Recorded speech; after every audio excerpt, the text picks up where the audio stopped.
Hey everyone, welcome to the Automation Hours. My name is Grady. I'm an expert coach here at Keap, and I'm so glad that you guys are here joining us today. So today, the question we've got here is wondering, do you have a documented process that you use to keep track of your campaigns? Is there somewhere that someone can go to see what campaigns you've created so far, what their intentions are, what the call to action is, or does it just live in Campaign Builder right now? Some of you, I think most of you have said no, we don't, and that's okay. That's why you're here, right?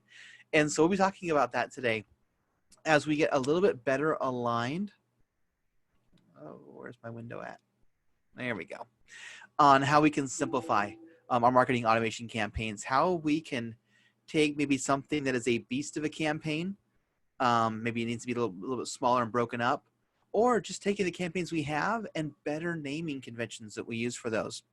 Now, these are meant to be interactive sessions, and so you're here live. Get engaged. If you've got questions, you can raise that hand, and we'll see that, and I will call you out, give you access to unmute your microphone, and I'll introduce you to Renee, our guest today, and we will make sure that she gets involved and is able to help you out. We also have Q&A because I know not everyone loves being on a microphone. You can type in a question, and it shows up again on my special window here. I just see Allison's question, which says that these are great calls. Thank you. Awesome. Thank you very much for saying that. And we've got chat. Chat is a great place to go and just add insights.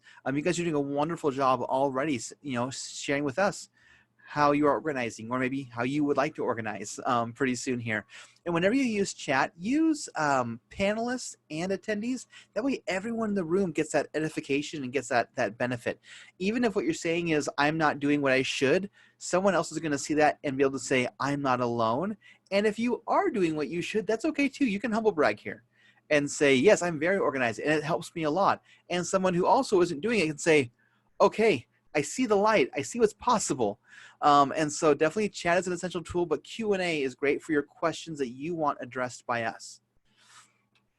All right, so just so you guys know, just the idea of building campaigns, it is very easy to jump in there and start making stuff. We're trying really hard to make it approachable in the campaign builder. So you jump in there, start making things. The thing that gets a little bit difficult, though, is that things start to get lopsided. Things aren't quite named properly. Maybe all your campaigns are named Untitled Campaign right now. No judgment. This is a judgment-free zone. We give you permission to make mistakes. And we hope that by the end of today, though, you'll be better equipped to have a clear naming convention on your campaigns. Be able to understand, okay, I now have my campaign system organized, simple, and I now know what does what where. And more importantly, like Ann was calling out, when I bring on a team, or if I have a team, it's easy for them to easily understand what these things are doing. And so we brought on Renee to help us out with this, because Renee is an expert at organization. You should see some of the campaigns that she creates. They're super clean, and it's because she's very intentional of how she designs these things. Renee, thank you so much for joining us today. Hi, Grady. My pleasure. I am super excited to be here. I'm coming to you live today from the cabin in the woods. So yeah, I'm really excited. And I do think organization is really important in all aspects of life, really. I mean, I think the idea of Marie Kondo and all these organization folks who are really building businesses of their own selves is because an organized mind allows you to tap into creativity, to tap into ideas. So when you have an organized space, whether that's a physical space or your business space, your Keap and Infusionsoft apps, it just allows for you to ultimately do things more efficiently, have other people understand what's going on as well. So organization is key. So we're going to be talking about some really important foundations that I think oftentimes people will jump ahead because there's a lot of super fun and exciting things you can do in software such as Infusionsoft and Keap. So I'm going to share with you guys some really important things that have honestly provided so much success for not only our own selves as a business, but also our clients. And the organization is a direct correlation to revenue. I can tell you when we didn't have processes in place and also clients didn't, our revenue reflected that. And when we got those things in place, our revenue also reflected that. So for anybody who, is on the fence of maybe staying on for the full session, I just wanted to get that out up front so that you know there is a direct correlation to revenue when you are organized. And this is going to be a very valuable session. Lots of dollars have been spent and lots of dollars have been lost without this. So I want to just shortcut that for you, for everybody here. Yeah, there was a phrase I would use in my project management when like we were trying to get our projects organized. People like, can we just do it? Can we just do the thing? And I'm like, no, because slow is smooth and smooth is fast. Mm-hmm. And so, and not necessarily slow is always the case, but definitely organization does take some intentionality and some extra time, but it definitely pays dividends in the future. Absolutely. Let me go ahead and stop sharing my screen, Renee, so you can share yours. Perfect. Perfect.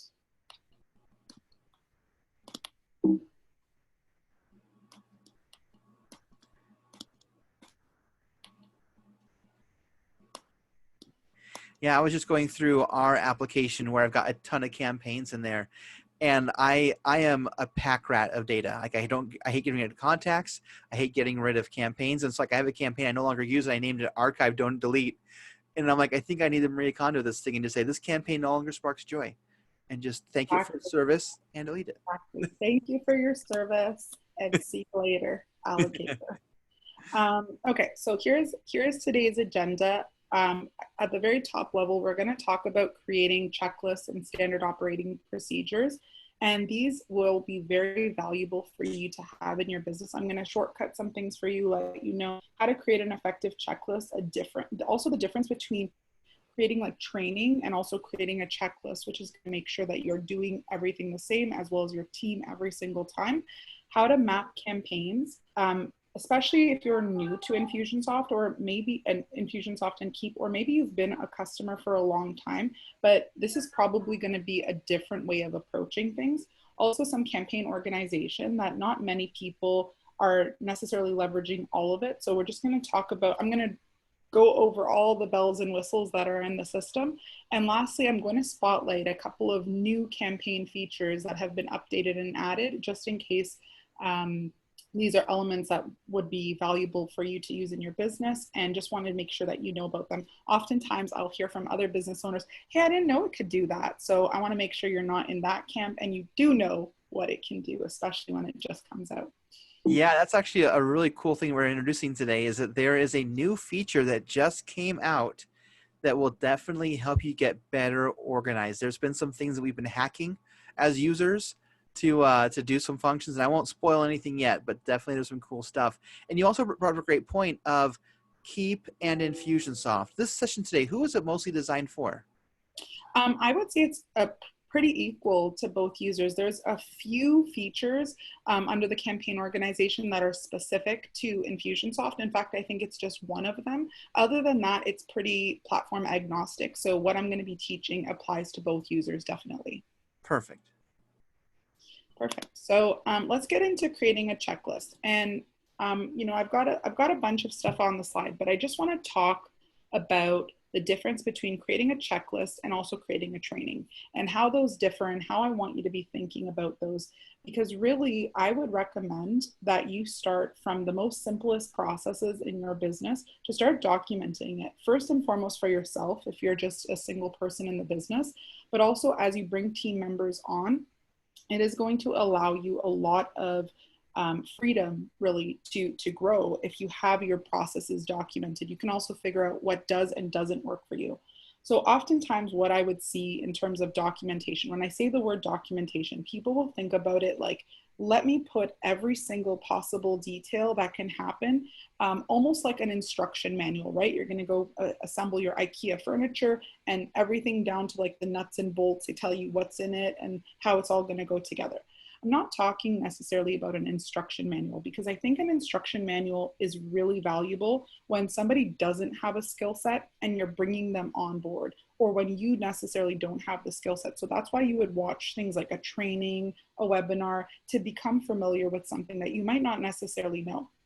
But once you are familiar, you need to have processes in place. And so taking it out of the tool of Infusionsoft and Keap for a second and into some part of your business that you are intimately familiar with, you don't need a step by step, you know, click next, do this. You don't need that, because you already have some of the skill sets innately.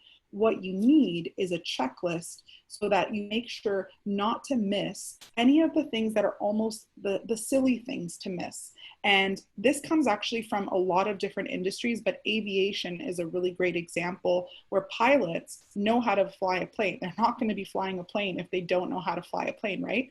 But aviation is one of the best examples because they are meticulous about using checklists. And those checklists should not take more than a couple of minutes, like 1 to 2 minutes, an ideal checklist, because they don't have an hour to go through a checklist before they're going to take off or land. And the same is within your business. So you would have, when I want you to think about it, first think about creating a video, right? Like walking through, almost create a video for yourself, walking through, explaining what needs to be done.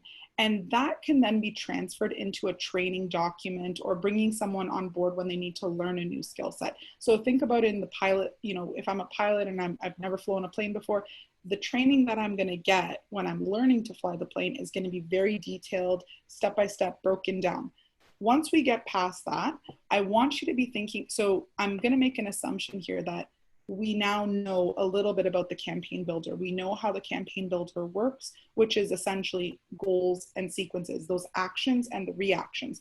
If this happens, then I want this to happen. Somebody fills out this form, then please send an email right away, and 2 days later, send a follow-up email, right? That whole process, we understand that a little bit. Once we have that, as we start to go ahead and build more campaigns, we want to have a checklist of things we do not want to forget that are very simple to, and what happens, a very interesting thing happens in our brains is when we start to get familiar with a process, when it's almost like mundane, we tend to just glaze over it, right? It's like I read it over the page 5 times, but I missed the typo like every single time I read it. It's because your brain is kind of just in this autopilot mode.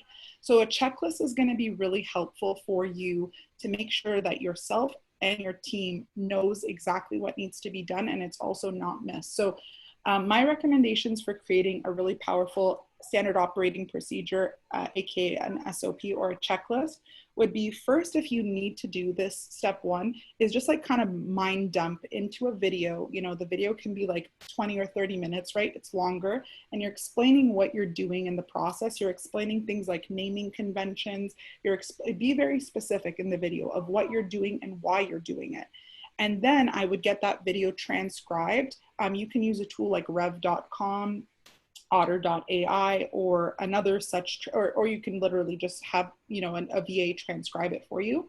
But I would get the video so that you could leverage that for training new people, but then get it into the written word and simplify it into 5 to 15 important big steps. And these should be highlighting things that are not being forgotten. Again, going back to our aviation example, it's not going to be a step-by-step instruction manual. It's going to be more of like, these are the campaign building checklist items that are very important for us, and we don't want to miss them.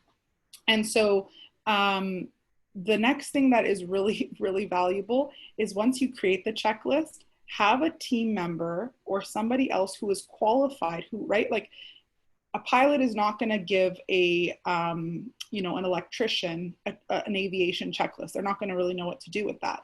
But give someone else on your team who knows the technology, who knows Infusionsoft and Keap. And if you're not there yet with a team, then just have this already in place for your own self and that you can use for scale. Have somebody go through it and identify if there's any areas of the checklist that either don't make sense or are not clear, and continue to refine it until you get to that sweet spot where it's short, sweet, but yet effective. And so those are some tips on creating a checklist. I can't tell you how many years I kind of half-assed that in my own business. I've been in business for 8.5 years, and I started getting in this mindset of like, you know, I don't have time for this stuff. And then when I actually put checklists and documentation at the forefront and just got that mindset switched around, it really clarified so many things. So I really want to avoid you going so many years without documentation and just having it. Yeah. Okay.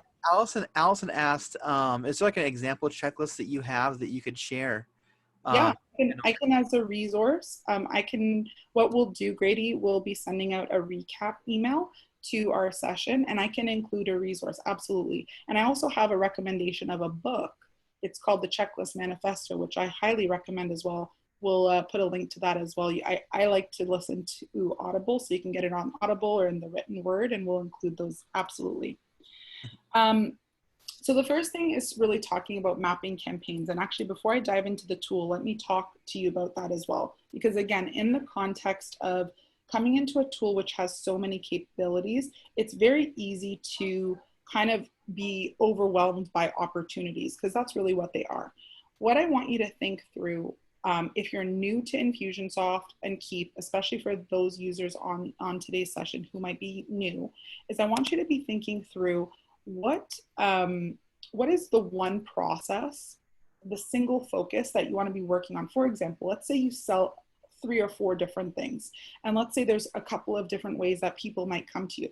I want you to think about one funnel essentially. Like, let's say I sell coaching services, and the way people find out about my coaching services is I run a webinar, and that webinar feeds into my coaching service offering, and people buy that coaching service offering. Now in that offering, I can have an upsell and a downsell where if they wanted to get extra time with me, they can pay more for that. If they can't afford one-on-one time, they can get group coaching as an example. So that's an opportunity, but I highly recommend, because what I've seen in a lot of applications is I'll go into them and there's like a little bit of everything. And there's not a very clear picture of what is tying to what and what is really the customer journey. Because one of the things Keap, the company, teaches is all about life cycle marketing. And they actually have a really cool assessment, which we can also share a link to, but it really will highlight the areas that you might be missing out on. But I think the key thing is that even when you're taking assessments like that, when you think about your entire business, you might be actually doing a good job in some areas, but when you think about a specific funnel or a specific service offering, you might not be doing such a good, so it can kind of inflate the numbers. So what I want you to be thinking about, especially as you get into campaigns, and if you are an existing user who's been with the software for a while, I invite you to go back and see if there's any gaps that you can fill in. So one of the key things is that I like to build any campaign that I work with, or any kind of series of campaigns that I work with the intention of thinking through what's that customer's journey, right? I'm not trying to create 10 campaigns for 10 different lead magnets and then a few nurtures and a few customer welcomes. I could do all that, but it's not painting a picture and it doesn't have a clear story. So again, another big recommendation is going to be think through what is that thing, what is that offer, the main offer you're trying to sell. And as you build campaigns inside of Keap and Infusionsoft, your first round that you build, which might look like 2 or 3 campaigns in total, build those for the offer. So you would have, as an example, a lead magnet, whatever is going to be the way that you funnel people in for that offer. You're always keeping that in perspective. I find it's very easy for us as entrepreneurs to like lose that perspective and then start thinking of things from like a global perspective, like, oh, I have a business and it's got all these things running. So that would be a top recommendation. You're going to see a lot of value in that, as opposed to building a whole bunch of lead magnets and a whole bunch of, kind of building the stages of the funnel. Top, middle, and bottom of the funnel might be some words that you're familiar with, but I would definitely, I would any day of the week prefer to have 3 campaigns, like one for, how I'm going to capture new leads for my offer, how I'm going to nurture those leads for that offer, and then and convert them, and then follow up and create loyalty for that offer. Do that for a single campaign, create those 3 campaigns for a single offer, and you'll start to see value from that. And then you can rinse and repeat that for the other parts of your business as well. So starting with a single focus, but also having the overall picture somewhere in mind, whether you want to literally write it out or use a tool like Lucid Charts or something like that to map it out. But just keeping things, breaking it down, starting simple, and being very super focused is what is going to allow you to get some value out of it. Now, yeah, plug too. Next week, your session is all about lead magnets. Yeah, yes, awesome. Yep. We got a hand up from Russell Cordova. Okay. I'm gonna go ahead and give him access to talk. All right, Russell, you can go ahead. Oh, I think he put his hand back down, and I did it for Allison. All right, let me change that. Okay, I think we're all good then. Okay, perfect. Yeah. Oh, it was on accident.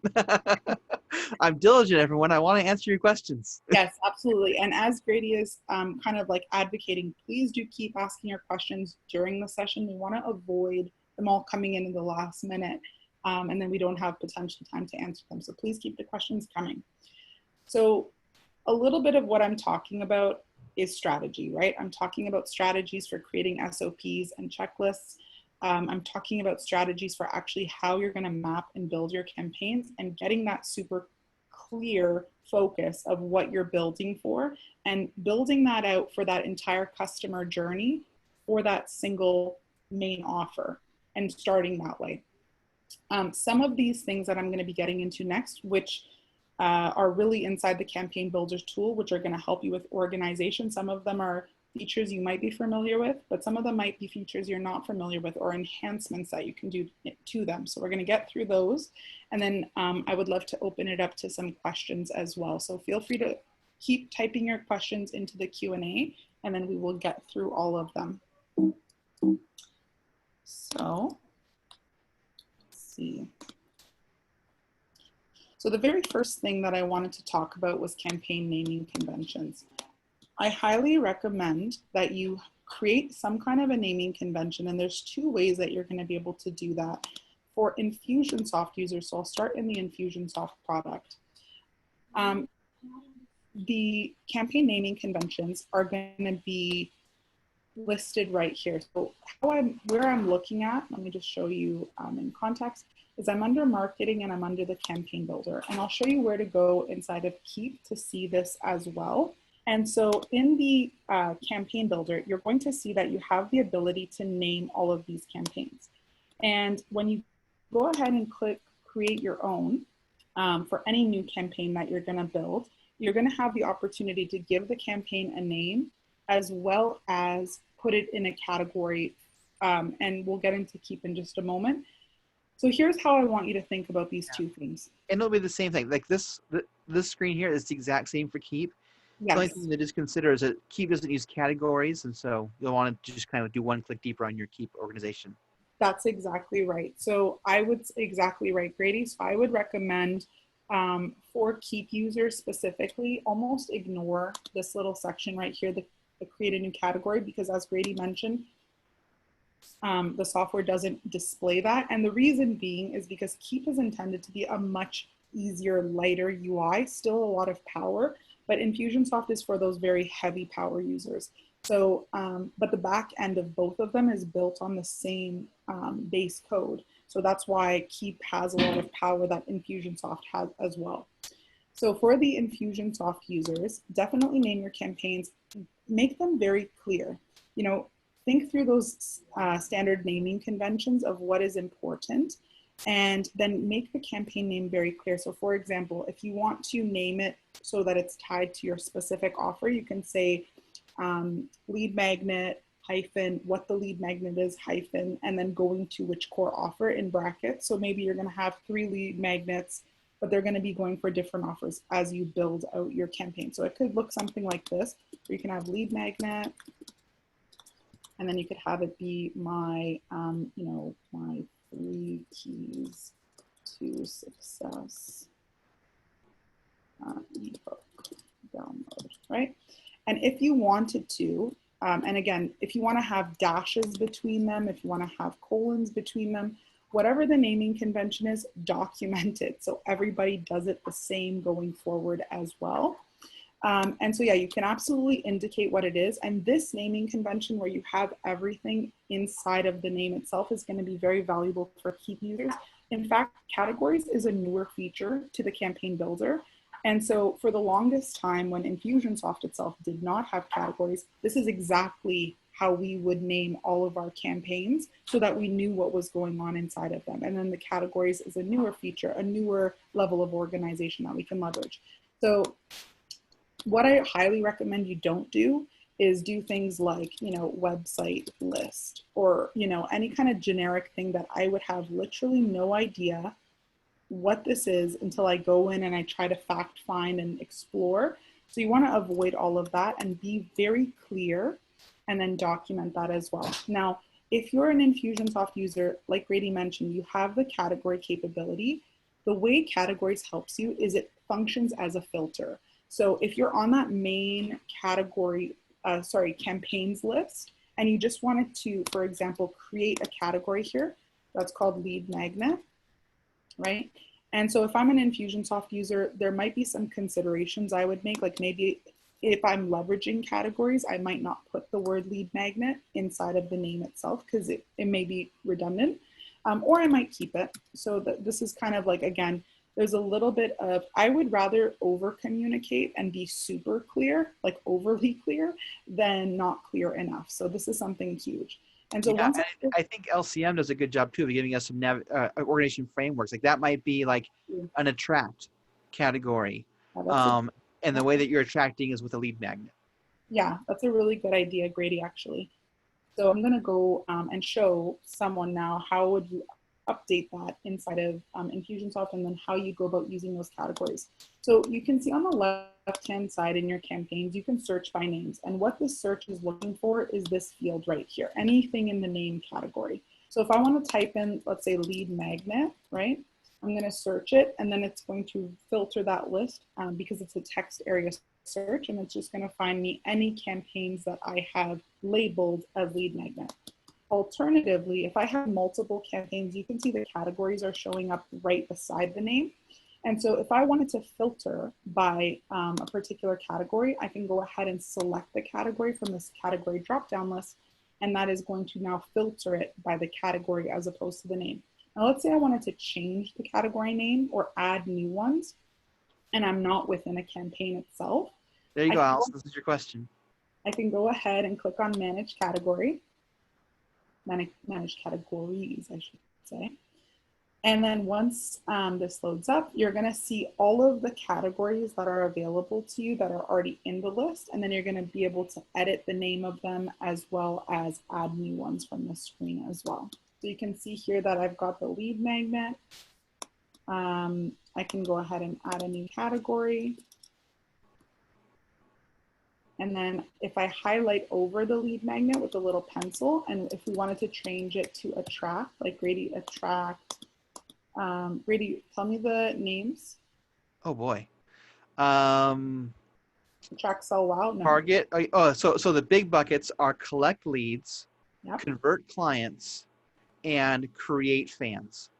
Okay, so I like that. So there's 3 big buckets, and then there's 9 underneath. Convert clients. What was the third one? Create fans? Create fans.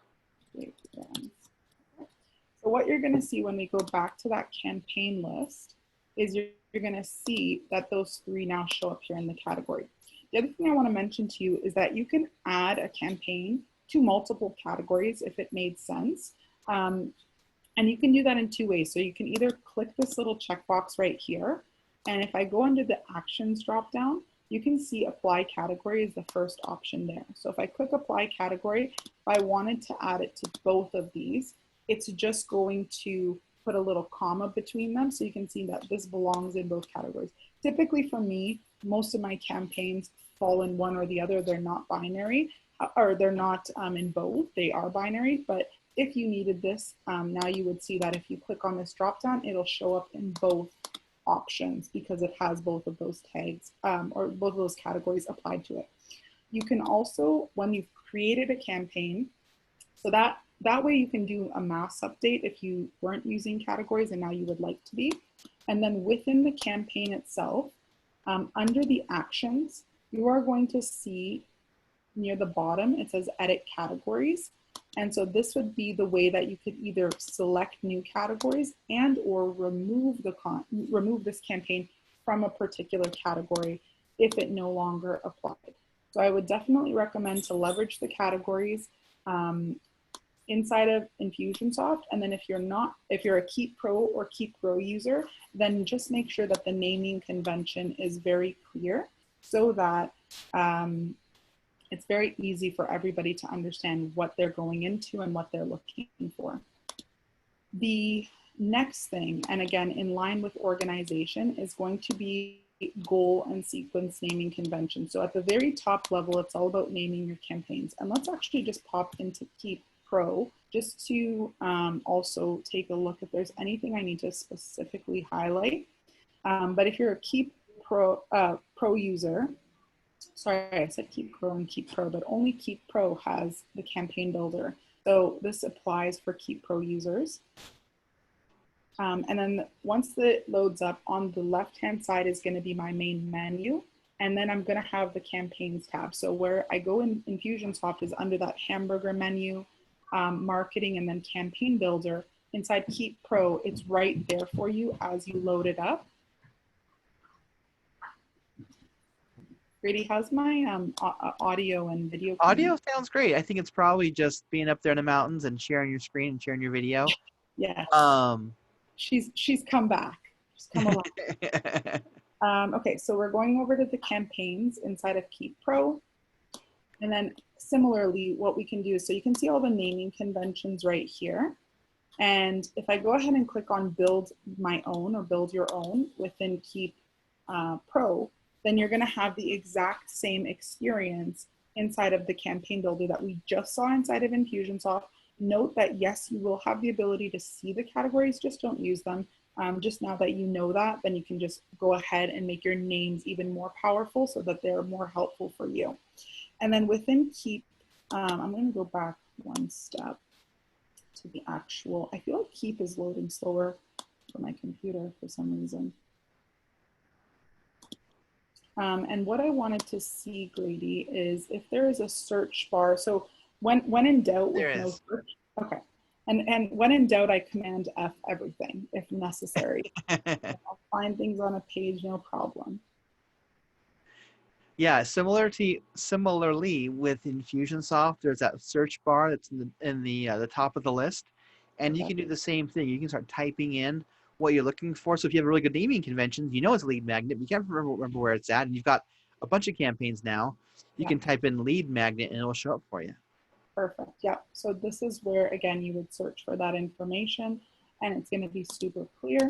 And you can also see right here, the other thing is within Keap Pro, you can see if the campaign is published right below it. So you would know if these campaigns are actually live or not. And then within Infusionsoft, you would see it at the far right corner if it had a publish date inside of it. Okay. So we talked about Keap will typically push publish campaigns up to the top of your list. Yes, yeah, for sure. You can definitely sort by that as well. So one of the things, we've talked a little bit about naming conventions. Now we're going to go one layer deeper, because giving the campaign a good name so that everybody understands what it is the first step. Then, of course, what we need to do is make sure the campaign itself, how I explain it is that your campaign should read like a book. People should understand what is going on. If you've got links to external things, I like to have those right on the campaign. So if I've got a web form, I like to put the URL of where that web form is going to right in my campaign canvas, so that if I personally need to access it and I know exactly what's going on in the campaign, I made it easy for myself. And then if another person, whether it's an agency that I'm hiring or a new team member that I'm onboarding, everybody can understand everything. So let's go inside of that lead magnet campaign that I created. And I'll show you what I mean in terms of naming convention. So when you pull out any of these elements from the left-hand side, and again, a reminder for anybody who has not been on any of our sessions before, every campaign is made up of goals and sequences. This is the automation engine of Infusionsoft and Keap Pro. And really where you put all that logic in place to say, if this is done, if this form is filled out, or if this landing page is filled out, or if this product is purchased, then, and inside of the sequences is where things like your emails or applying tags or creating tasks, all that lives inside of there. So when you pull out any of these elements from the left-hand side, your goals and sequences tab, it is going to come with some information there. So let me pull out a web form as an example. And you can see it just comes in with a web form submitted. It is so painful for me to go into any application and see like a campaign built out, but everything is in still the default web form submitted in untitled sequences, because I have really no idea what's happening in any of it. So my recommendation is to double click and change all this information so that we have good naming conventions for our goals and sequences. Now there's two aspects to it. There's this part of the goal or the sequence, the gray part, either the circle or the rectangle. And then below it, there is a text area. So I just want to mention that if you want to change the text, you kind of have to double click below the element, and then you'll see the text highlights. And then I could say something like my 3 keys to success. Yeah, and we also just updated now. You can do a single click on that gray circle, and one of the options will be rename as well, but I prefer the double clicking the text.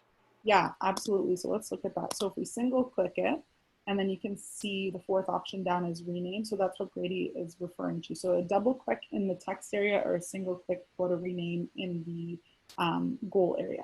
But just naming them for what they are. Now, I'm going to go ahead and pull out a sequence as well, and you can see it loads in as untitled sequence. So I might have, something like ebook delivery and, link for download reminder, something like that. And as an added thing, what I like to do, but this is maybe a personal preference, is sometimes I like to indicate what's inside of there. So I might say like 2 emails plus task as an example, or I might say 2 emails. But again, we're just trying to make our campaigns very clearly named so we know what is going on inside of them.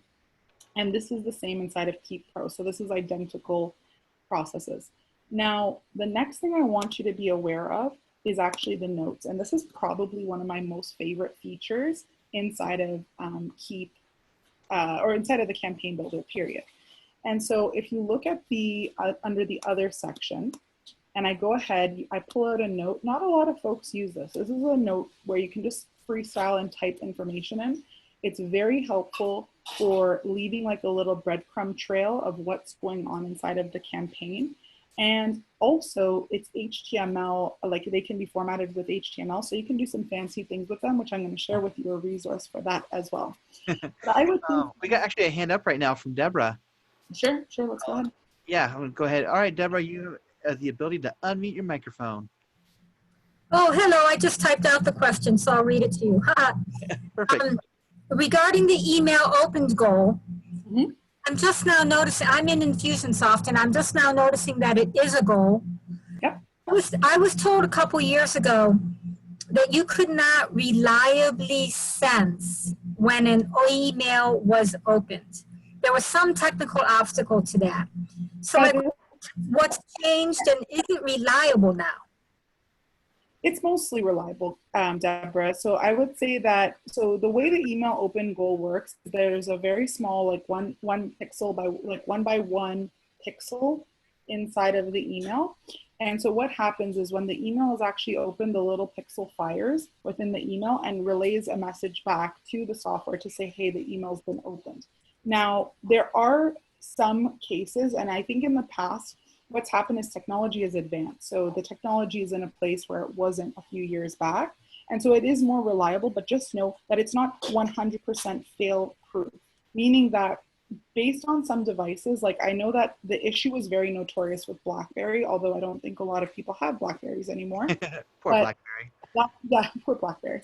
But BlackBerry would not, even if they opened it on their phone, it wouldn't fire the pixel as one example. And I think that was due to their like security. Also, occasionally, depending on how somebody opens it, like it could be from web-based, it could be mobile-based, but there is the possibility, I won't say it's likely, but I'll say there's the possibility that if they open the email and the pixel doesn't fire, it basically registers as a false negative because they did open it and it didn't record that. However, technology has advanced, so the reason the goal is there is because I think, for the 99% of the times that it's reliable, it's definitely worth it and something that we definitely use in our own campaigns. I love to know when people open it versus if they don't click on something. So I might try a different subject line, and that's how I design my campaigns, where in this sequence, if I've got it connected to an open goal and they haven't even opened it, I might try a couple of different subject lines with the same body copy. And then once they open it, if they don't click the link to download it, then I've got a second sequence that's taking care of that to remind them. Does that answer your question? This is so awesome. It makes all kinds of follow-up possible for the first time. And I'm assuming that I can create a fork in the road so that there's one subsequent sequence for someone who opens an email and a completely different sequence if they don't open it. Is that correct? Well, here's what I'll say to you about the fork in the road concept. So you would want to have a fork in the road if you had a goal of some sort, and then you had two different kind of communications that you may want to send to them based on, you know, A or B in their property. Like, let's say they fill out a form. Let's do it right here. So let's say they fill out a form, and then if, you know, I'm asking a question on this form. So I would create a fork in the road after the form where I might say, if they filled out, you know, let's say I had a yes, no option. And if they said yes, I want to put them up here. And if they said no, I want to put them down here. As soon as you connect any goal to multiple sequences, you will see a decision diamond automatically appear. And so when that decision diamond appears, you can set rules for it. I think this is just my internet. But when you see the decision diamond appear, you would basically connect this one sequence to this one goal to the two sequences, and the decision diamond will appear, and then it will say, tell me the rules. Now, this is the key with Infusionsoft and Keap Pro's campaign builder, is that if you had, let's say, a goal here of a product purchase, this little blue flag is actually the key of the entire campaign builder, because what it says is that when the goal is achieved, the sequence stops immediately. So in your example, if somebody did something, they would achieve this goal, and then they could move forward to getting emails in here. If they don't achieve this goal, you just build out this sequence, and they will keep staying in there and keep receiving the emails until they do that, or until they run out of emails to receive. That is where they get all of that. You know, if they don't do that action, emails goes in there. Does that make sense? Well, so can you set up the second fork in the road then? So the web form submitted would go to a goal below it, like you had it before. There, that's what I want to see. Yeah. So this would be like they fill out the web form. This little decision diamond shows up here that dictates they will keep staying in the sequence and keep getting whatever you design in these sequences until either they purchase the product or they stop getting emails. Once they purchase the product, it stops wherever they're at. If you've got 20 emails assigned in here and they purchase the product after email 1, they don't get any of those 19 rest of the emails, and then they would start receiving the post-purchase emails, right? Yeah, it's like a visual fork in the road, but definitely it is a decision point. Yeah. And I think too, we're seeing right now is that most people open their emails on mobile devices now, and most mobile devices automatically will download images. If you are B2B, like for example, my work email does not download images by default. I had to actually tell it, yes, I want you to download images. And so if they don't get those images download, that little 1x1 pixel doesn't get downloaded too. And so again, it's a false negative. And so if you're B2C, you're usually pretty good. But if you're B2B, that's something to just consider. It's one of those things where it's like, I feel good about this, but you know, I wouldn't be like, you never open my emails with exclamation points, because they might be. Got it. Yep. All right. So even in the individual customer client record, it might show incorrectly. I can't 100% count on it, but correct. Yeah. Okay, but this is so awesome. Thank you very much. Awesome. Thank you, Deborah. So, so I showed you the little note here. So again, renaming all of your goals and sequences is going to be huge. For example, product purchase goal, don't leave it like that. Indicate which specific product is actually being purchased here. These are the note templates, or the notes, sorry, not note templates. These are notes you can leave on the campaign, and you can leave them not only on the main campaign canvas, but if you're inside of an actual sequence and you scroll down to the bottom, under the other, you will also see notes are able to be left here as well. So I want to show you guys something really cool that we started doing. So as a V1, just name things, right? You can go ahead and say like, if you wanted to put information here, you can say what, this web form is connected to like domain.com / you know, quiz, and we're collecting leads from our trade show and Facebook ads. As an example, you're just trying to get clear on what is going on here. And you can leave little notes like this for yourself all along the campaign canvas.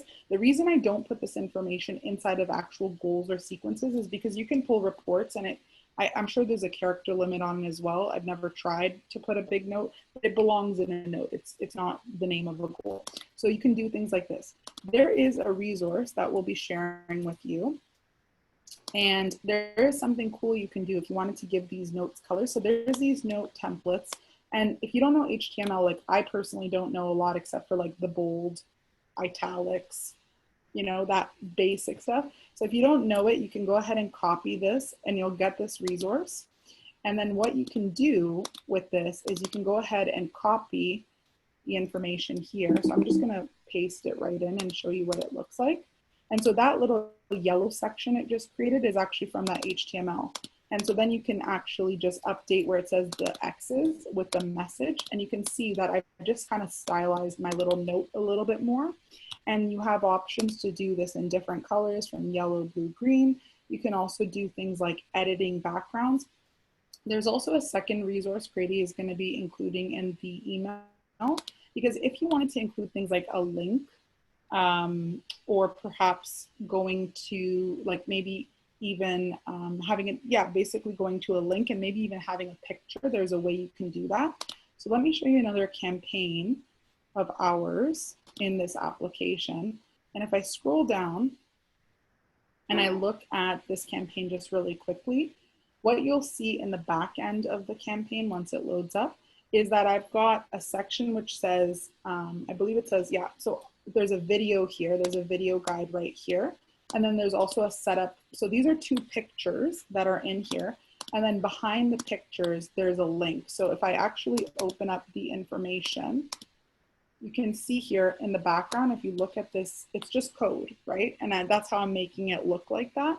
And so you can link that up to other things, and it doesn't need to just be color. So you can make your campaigns look really good, as well as have some really advanced things on them. But at the very minimum, even if you strip away all the fancy stuff that I'm talking about, make sure that you're putting notes on the record so that it makes sense to anybody who's reading it, including yourself, right? You sometimes are creating campaigns and then going back to them sometime later. It's good to have a little refresher of what these campaigns are even doing.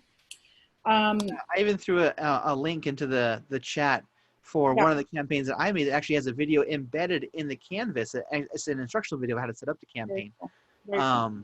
But definitely you can do some pretty cool stuff with it. Very cool. So what I want to show you inside of a sequence specifically, and then I'm going to get back to the last piece. So I have a note in my agenda to go over campaign links and merge fields. We might not get a chance to do that today. If not, I'll cover it on next week's session. But what I want to make sure I highlight and then answer any questions is those two spotlight features that I mentioned. So the first feature I want to mention here is the actual tag goal itself. So you might want, instead of a purchase goal to end things, right? Let's go ahead and connect this up. So let me just make a few updates here to make my example real time. So let's say I'm going to have here a, and I'm going to just remove this here.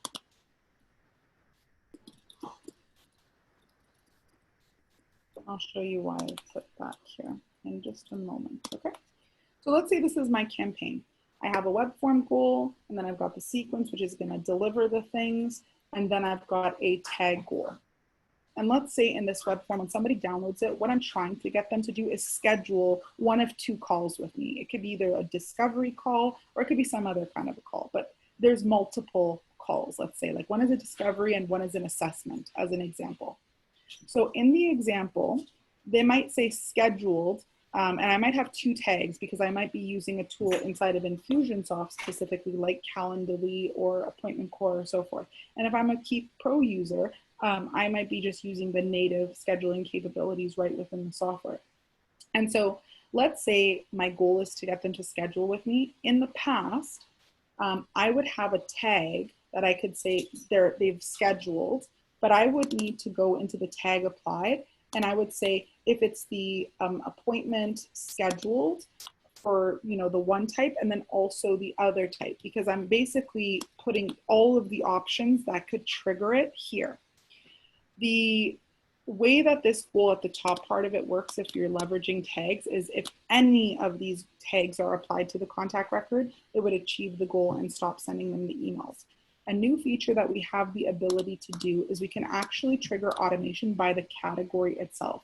So again, this is another organization feature, but inside of both softwares, you have the ability to create tags, which is the actual thing.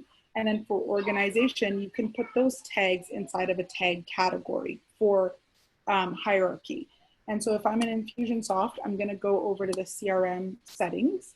And if I'm in a Keap CRM settings and tags, and if I'm a Keap Pro user, I'm going to click on my little avatar on the top right corner and then go to the settings, and then you're going to see your tags there as well. So there's a way to easily access both. But in tags, what I want you to see is that you can have tags that aren't in a category. Like you can see all of these have the manufacturing interest category. All of these have status. All of these have appointment automation. So here's the really cool thing that you can do with one of the new updates is that you can have it so that if any of these tags, you can see all of these belong in my appointment automation category. And simply when you're creating tags, what you're going to see is you have the ability to pick a category. I don't recommend you have a whole bunch of tags that are not in categories. Again, organizational nightmare. So set yourself up right the first time around. And so what you can do with that new goal is you can actually say, instead of listing out, like I could do it this way, right? I could have it so that it was any of these goals might achieve it. This is one way of doing it, but the thing is this is a little bit, cumbersome to set up. Instead of doing it that way, what I can do is I can just simply select my category, appointment automation, and any tag that is in that category today created or future ones will achieve that goal. So this is really powerful right here. So now we have the ability to not only use a single tag to kind of move things forward in a campaign, but we can also use a tag category. The other feedback that we've gotten from, or Keap has gotten from users is like, hey, I just want, like, after I send these emails, like let's say I'm going to have email 1, and then I'm going to wait some time, and then I'm going to send out email 2. And then the question would be is like, how do I get them in a nurture campaign? After this, I just want to get them into a nurture. Yeah, I've sent out all my emails that I want to send out, and they still haven't taken my call to action. Now what? Exactly. So in the past, we needed to kind of heavily rely on tags. And the reason tags were multi-purpose is because a tag could either be used just strictly for segmentation, or tags could actually trigger actions. Like apply this tag, and if that tag was connected into the campaign as a goal, it would trigger the automation to start. So oftentimes we would make sure that the clients would put a start campaign category to know, if you put one of these on the record, it's going to do something. So just FYI. There is an easier way now to funnel people between campaigns. So if you're in the sequence, and just note that right now I'm on the campaign tools. If I'm on the main canvas, as soon as I go into any sequence, let's go into the sequence, you're going to see that it updates to sequence tools. And that's where your emails, your timers, your processes live. Under processes, there's a brand new process, and it's called add to sequence. So if I go ahead and I pull this out, I can click add to sequence. And what I can do from here is I can select which campaign I want them to go into next. So I can pick the campaign. Let's just say as an example, I wanted them to go into my organic prospect outreach. And then I could select the sequence. Now, because this is a newer process, I haven't done this, but here's my recommendation to you. If you plan to use this, I highly recommend that you put a start here in the names of the sequences. The reason being is that that drop-down list shows up in the order that you create the sequences. So let's say you create, you move things around, it's going to show up in that order, and it might be out of order, and it's not necessarily alphabetized. So I like to have this big kind of, with a asterisk there to say, this is where I want to start. And so it's a no-brainer. Again, part of your naming conventions, and also goes in your SOP document of like how you create these campaigns. So again, that's why we want to refine these checklists and SOPs as well from time to time, because as new things come out, right? If I'm a pilot, as new features come out in Infusionsoft and Keap, as new features come out, we want to make sure that if we're leveraging them, that we're keeping them up to date. So Two really exciting spotlights. One is the apply the goal that is from the category, tag category. And if you have questions on the tag category, definitely feel free to, you know, hold those questions or ask them to me, but we will get a little bit more deeper into this on our next automation hour. It's going to tie really nicely into this. We're going to talk first about how to create powerful lead magnets, and then also how to attach those lead magnets when people are opting in, which is just right here, right? Like this is just the opt-in. How do you do something? How do you even create an offer that people want to give you their email in exchange for?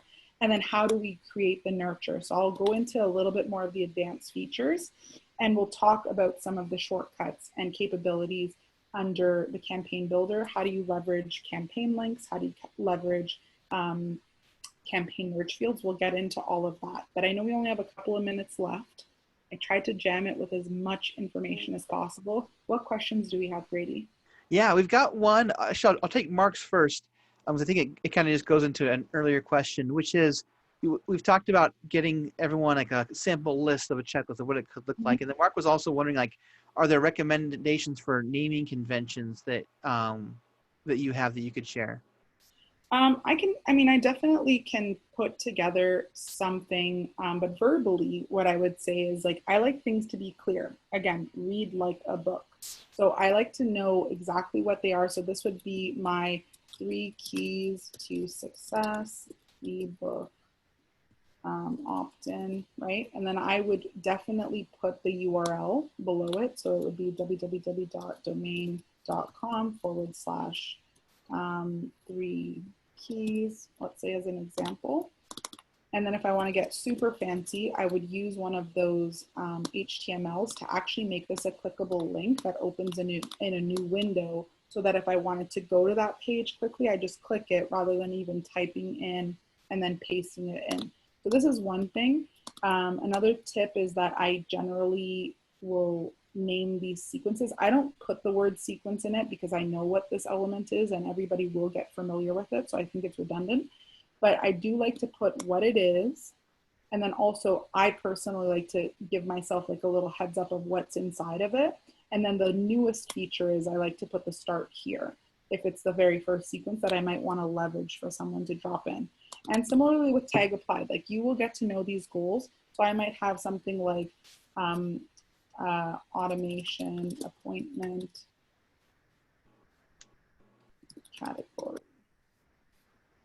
And I'm just, or like it could be like scheduled automation call, right? So I'm just naming it. Again, we just want to make things very clear. And then the last thing is I'm using notes of anywhere I can to within the actual main campaign canvas or within the sequences themselves, so that I know what is going on here. Typically with the emails, one suggestion I would make here is I usually like to put like the first couple of words. If you've got a humongous subject line, I like to call these emails something. So this might be my like welcome, my welcome and ebook delivery. And then this might be my ebook download reminder. If I kind of would say that I've seen it done this way, or the third way is like someone could literally put the subject line in and then what it is, kind of like for an internal reference, and then also which email number it is as well. So these would be all really good naming conventions that you can see. You can double click on any of these elements. You can even say add to nurture campaign.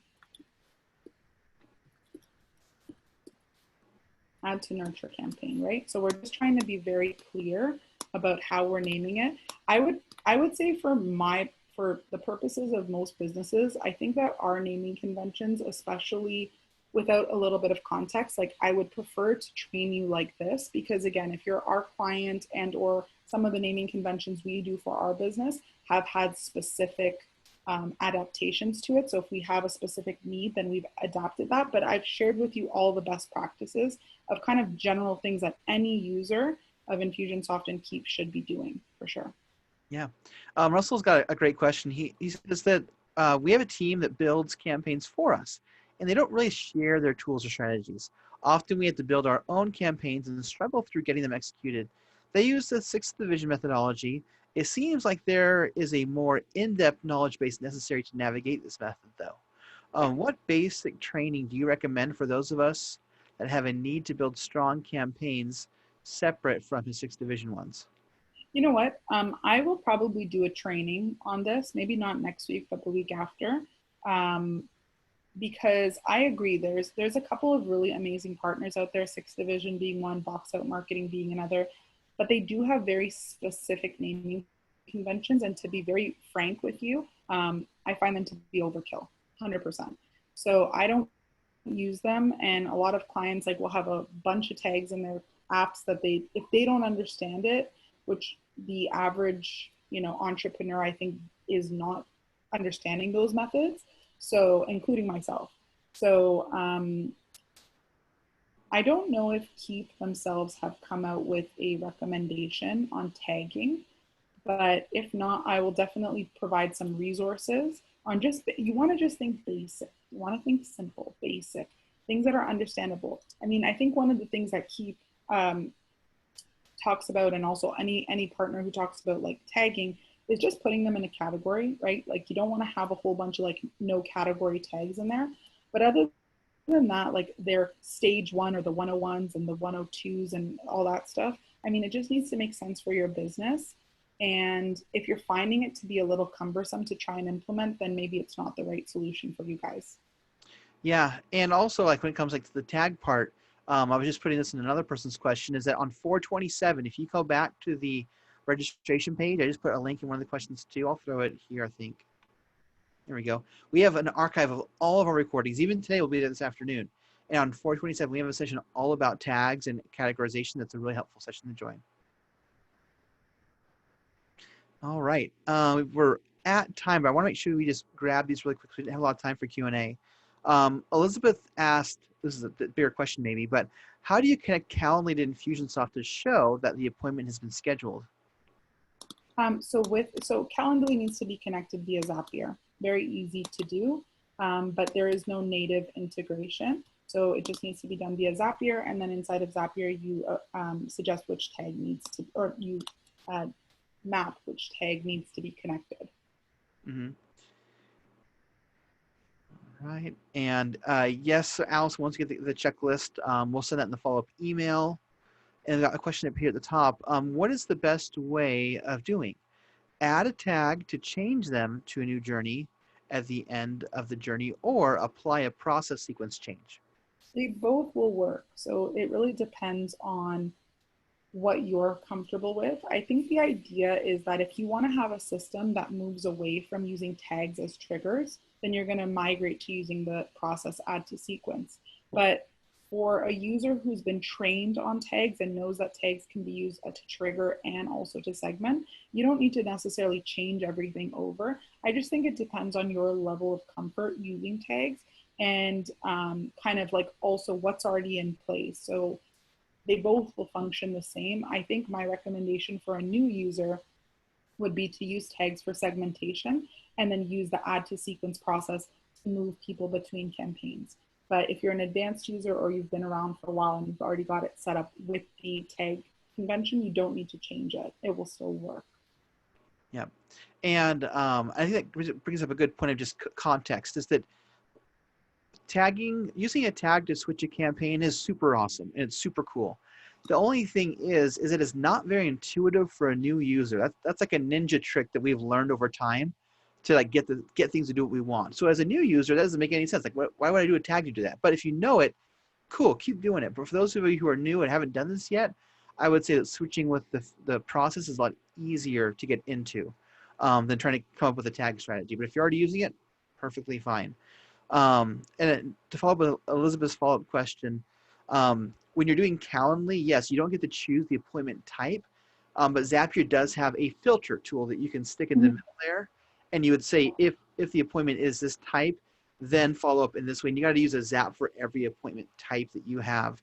But we're a little bit over, and I want to respect everyone's time who's here sticking around. So if you've got more questions, Renee's got on the screen here a link to her Facebook page.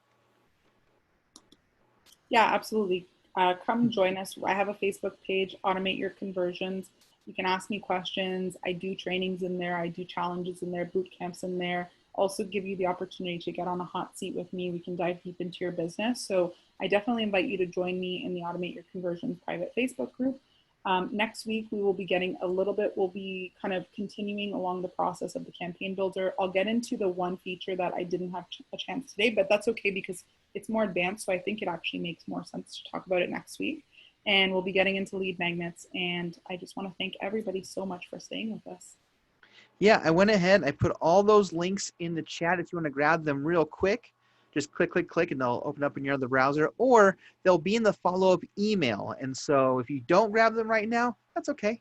We'll have it to you later, but definitely next week, make sure you guys come back and sign up. That follow-up email also has a link, again, to go back to that registration page, because we've got a whole bunch of new sessions next week, and they are all focused on leads.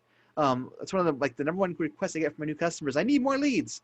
Not always. Sometimes you just need better follow-up, but definitely it is a thing that we all resonate with. And so jump over there, register for next week's sessions. Renee's going to be back on Thursday talking about lead magnets. Renee, thank you so much for joining us today. You did amazing as usual, and I always appreciate you. Thank you, Grady. Thank you, everybody. Enjoy the rest of your day. Yeah, thank you guys.